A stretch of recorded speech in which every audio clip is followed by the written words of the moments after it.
Bismillahirrahmanirrahim. Assalamualaikum warahmatullahi wabarakatuh.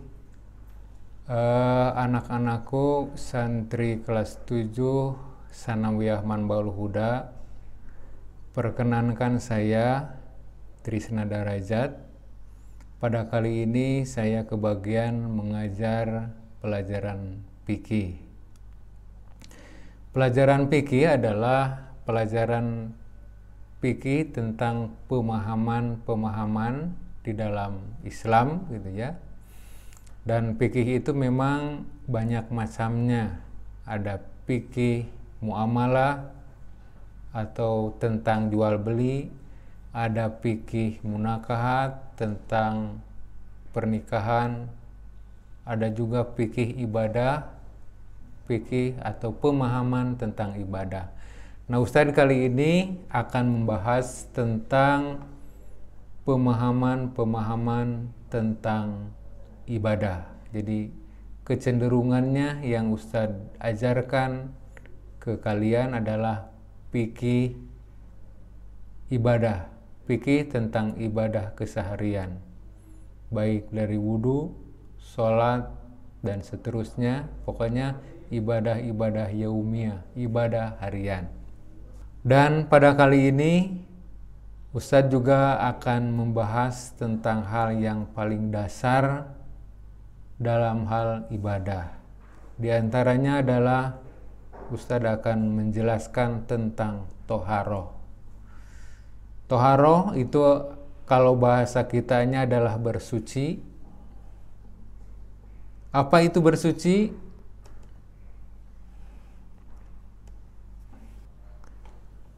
Toharoh adalah kegiatan menghilangkan hadas dan najis sehingga kita diperbolehkan untuk beribadah yang dituntut harus dalam keadaan suci, bersih.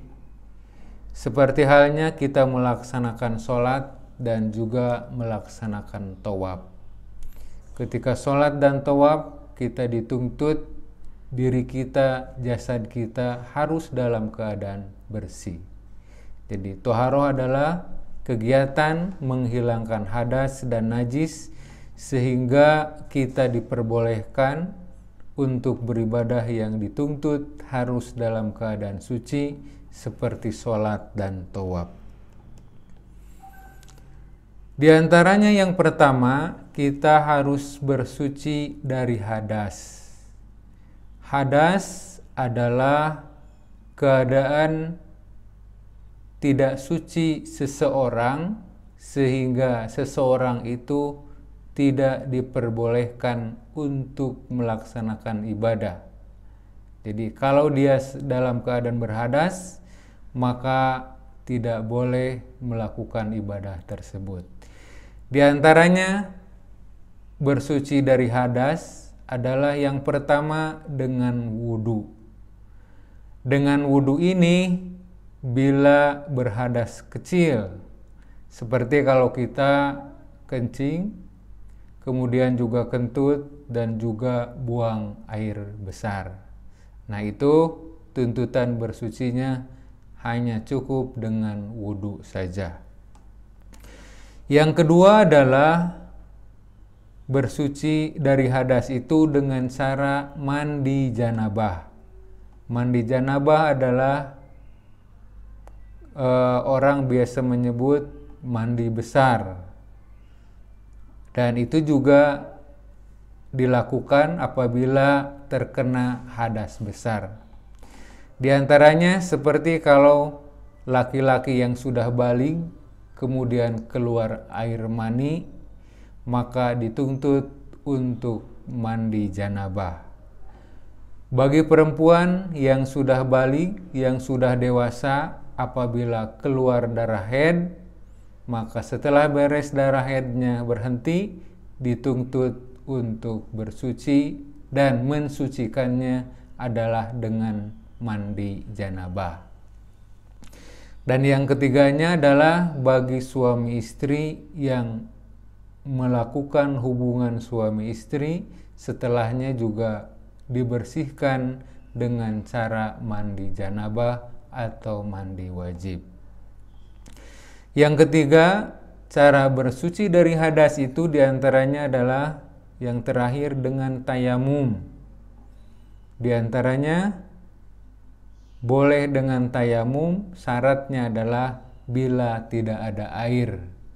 Seperti musim kemarau atau di Arab sana, airnya itu jarang, maka boleh dengan tayamum.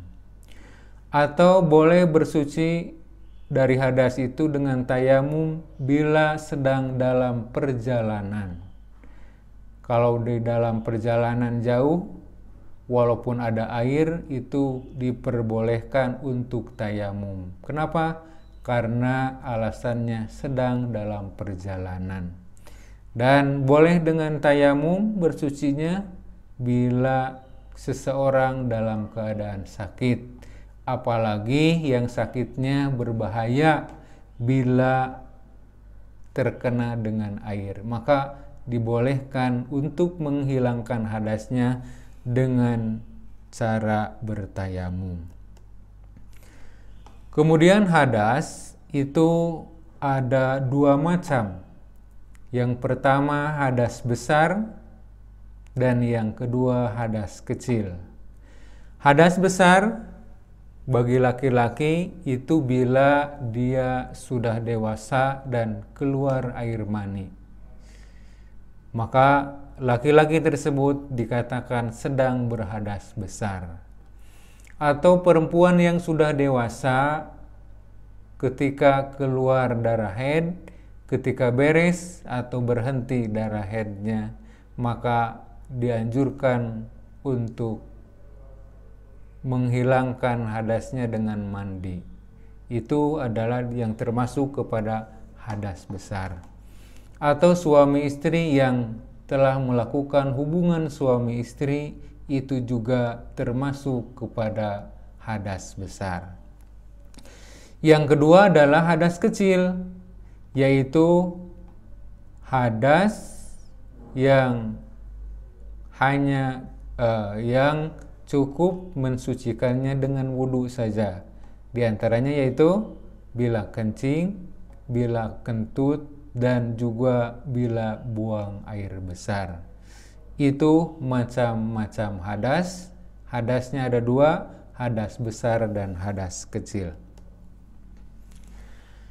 Selanjutnya adalah najis.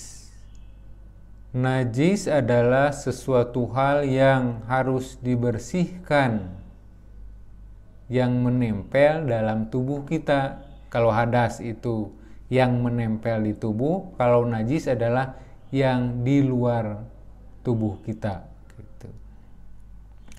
Kalau bersuci dari najis, diantaranya yang pertama dicuci dengan 7 kali cucian, dan permulaannya dengan tanah. Seperti bila kita terkena air liur anjing. Yang kedua, najis itu bisa disucikan dengan dicuci sampai bersih. Seperti kalau kita terkena air kencing atau kotoran BAB, kotoran binatang, itu termasuk kepada yang harus dicuci sampai bersih.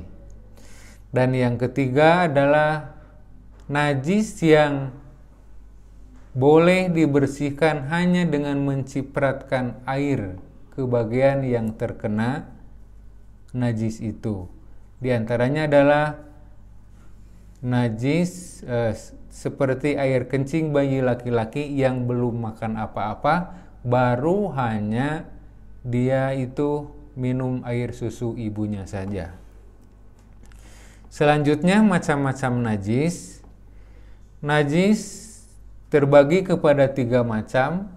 Yang pertama najis yang besar, atau istilah agamanya disebut najis mughalladhah. Contohnya adalah seperti air liur anjing. Jadi air liur anjing adalah salah satu-satunya contoh najis yang besar atau najis mughalladhah.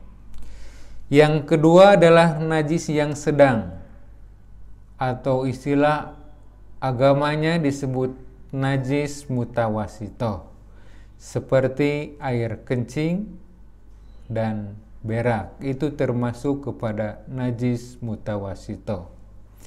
Dan yang ketiga adalah najis yang ringan, atau istilah agamanya disebut najis mukhafafah, seperti air kencing bayi laki-laki yang belum makan apa-apa, dia hanya baru makan atau hanya minum dari air susu ibunya saja.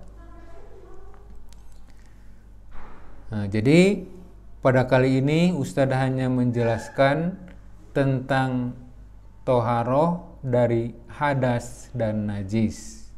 Jadi hanya dua macam dulu. Pembahasan kali ini hanya membahas tentang bersuci dari hadas dan najis. Insya Allah selanjutnya akan diteruskan dengan bahasan-bahasan yang lain. Sekian saja, terima kasih atas perhatiannya. Wassalamualaikum warahmatullahi wabarakatuh.